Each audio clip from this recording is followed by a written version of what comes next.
اعوذ باللہ من الشیطان الرجیم، بسم اللہ الرحمن الرحیم۔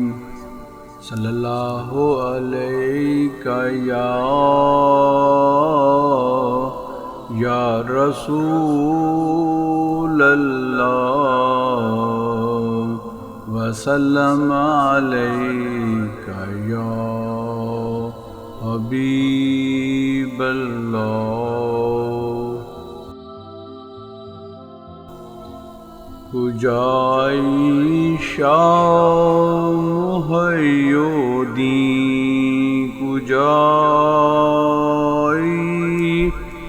چرا در مردم چشمم نیایی، تو مخمور شراب کبریائی،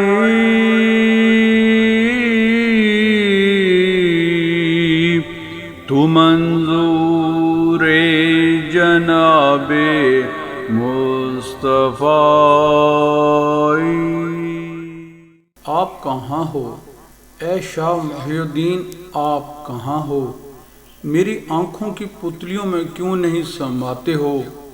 آپ اللہ تعالیٰ کی وحدت کی شراب سے مخمور اور مستغرق ہو، اور آپ جناب مصطفیٰ صلی اللہ علیہ وآلہ وسلم کے منظور نظر اور محبوب ہو۔ سبحان اللہ۔ بسم اللہ الرحمن الرحیم۔ ایک غیر مسلم کو وقت کا ابدال بنانا۔ خبر دی ہم کو ابو الحسن علی بن ابی زکریا یحییٰ بن ابی القاسم بغدادی ازجی نے قاہرہ میں 672 ہجری میں کہا، خبر دی ہم کو قاضی القضاء ابو الصالح نصر ابو المحاسن فضل اللہ نے کہ دونوں امام ابو بکر عبد الرزاق کے بیٹے ہیں، اور وہ فرزند شیخ الاسلام محی الدین حضرت سید عبد القادر جیلانی رضی اللہ تعالیٰ عنہ کے ہیں، بغداد میں 631 ہجری میں۔ ان دونوں نے کہا کہ خبر دی ہم کو ہمارے والد عبد الرزاق رحمۃ اللہ علیہ نے 601 ہجری میں کہا، خبر دی ہم کو شیخ ابو الحسن بن طنطنہ بغدادی رحمۃ اللہ علیہ نے اس دن کی صبح کو، جس روز کہ میرے والد رضی اللہ تعالیٰ عنہ دفن ہوئے تھے، وہ کہتے ہیں کہ میں سیدی محی الدین سید عبد القادر جیلانی رضی اللہ تعالیٰ عنہ کی خدمت میں علم پڑھا کرتا تھا، اور میں رات کو اکثر آپ رضی اللہ تعالیٰ عنہ کی ضرورت ارادہ سے جاگتا تھا۔ آپ سفر 553 ہجری کے ماہ میں ایک رات اپنے گھر کے دروازے سے نکلے، اور میں نے آپ رضی اللہ تعالیٰ عنہ کو لوٹا دینا چاہا، مگر آپ رضی اللہ تعالیٰ عنہ نے نہ لیا اور مدرسہ کے دروازہ کا ارادہ کیا۔ وہ ان کے لیے خود بخود کھل گیا، اور آپ رضی اللہ تعالیٰ عنہ باہر نکل گئے۔ میں بھی آپ رضی اللہ تعالیٰ عنہ کے پیچھے پیچھے باہر نکل گیا۔ میں دل میں کہتا تھا کہ آپ رضی اللہ تعالیٰ عنہ کو میرے علم نہیں ہے، اور آپ رضی اللہ تعالیٰ عنہ چلے یہاں تک کہ بغداد شریف کے دروازے تک پہنچ گئے۔ پھر دروازہ آپ رضی اللہ تعالیٰ عنہ کے لیے کھل گیا، اور آپ رضی اللہ تعالیٰ عنہ وہاں سے نکلے، پھر دروازہ بند ہو گیا، اور تھوڑی دور تک آپ رضی اللہ تعالیٰ عنہ گئے تو کیا دیکھتا ہوں کہ ہم ایک ایسے شہر میں گئے ہیں کہ جس کو میں پہچان نہ سکتا تھا۔ آپ رضی اللہ تعالیٰ عنہ ایک مکان میں داخل ہوئے جو کہ محل کے مشابہ تھا، اور میں نے دیکھا تو اس میں 6 اشخاص تھے۔ سب نے آپ رضی اللہ تعالیٰ عنہ کو سلام کہا، اور میں وہاں ایک ستون کی آڑ میں کھڑا ہو گیا۔ میں نے اس مکان کی ایک جانب میں رونے کی آواز سنی۔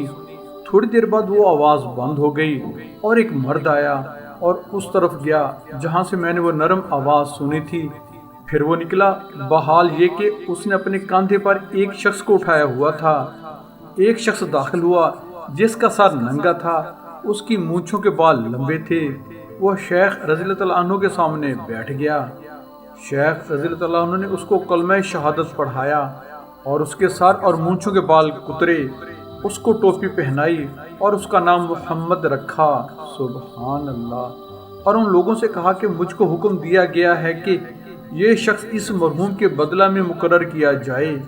ان سب نے کہا بہت اچھا۔ پھر شیخ سید عبد القادر جیلانی رضی اللہ تعالیٰ عنہ نکلے، اور ان کو آپ رضی اللہ تعالیٰ عنہ وہیں چھوڑا۔ میں آپ رضی اللہ تعالیٰ عنہ کے پیچھے ہو لیا، اور ہم تھوڑی دور چلے تھے، کیا دیکھتے ہیں کہ ہم بغداد شریف کے دروازے پر ہیں۔ وہ پہلے کی طرح کھل گیا۔ پھر آپ رضی اللہ تعالیٰ عنہ مدرسہ میں آئے، اس کا دروازہ بھی کھل گیا اور آپ اپنے گھر میں داخل ہو گئے۔ جب صبح ہوئی تو میں اپنی عادت کے مطابق شیخ رضی اللہ تعالیٰ عنہ کے سامنے پڑھنے کے لیے بیٹھا، لیکن آپ رضی اللہ تعالیٰ عنہ کی ہیبت کی وجہ سے نہ پڑھ سکا۔ آپ رضی اللہ تعالیٰ عنہ نے فرمایا، بیٹا پڑھ، کچھ مذائقہ نہیں۔ تب میں نے آپ رضی اللہ تعالیٰ عنہ کو قسم دلائی کہ جو میں نے حال دیکھا ہے اس کو واضح طور پر بیان فرمائیں۔ آپ رضی اللہ تعالیٰ عنہ نے فرمایا کہ وہ شہر نہامند تھا اور تم نے جو 6 اشخاص دیکھے وہ عمدہ ابدال تھے۔ وہ نرم آواز والا بھی ان میں سے 7واں تھا۔ وہ بیمار تھا۔ جب اس کی موت قریب آئی میں اس وقت آیا اور جو شخص اس کو اپنے کاندھے پر اٹھا کر باہر لے گیا تھا وہ ابو العباس خضر علیہ السلام تھے۔ وہ اس کو باہر اس لیے لے گئے تھے کہ اس کے غسل وغیرہ کا اہتمام کریں۔ جس شخص کو میں نے کلمہ شہادت پڑھایا تھا وہ قسطنطنیہ کا رہنے والا عیسائی تھا۔ مجھے حکم دیا گیا تھا کہ وہ اس متوفی کے بدل اور قائم مقام بن جائے۔ اس کو بلایا گیا اور میرے ہاتھ پر وہ مسلمان ہوا۔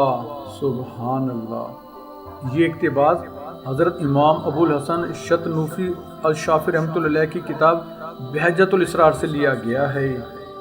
بارگاہ الہی میں دعا گو ہیں کہ اللہ تعالی ہمیں حضرت سیدنا شیخ عبد القادر جیلانی رضی اللہ تعالیٰ عنہ کے مقام و مرتبے کو سمجھنے کی توفیق نصیب فرمائے۔ بہن اور بھائیو، ایک لوبیبل ریکویسٹ ہے کہ ہمارے YouTube channel Islam TV by Wahid ji جی کو سبسکرائب کر کے بیل آئیکن پر کلک کر لیں، آل کو چیک ان کر لیں، ہماری ویڈیوز کو اپنے حلقہ احباب میں شیئر کریں۔ دعاؤں کی درخواست ہے، اللہ تعالی ہمیں ایک دوسرے کا خیر خواہ بنائے، آمین۔ جزاک اللہ۔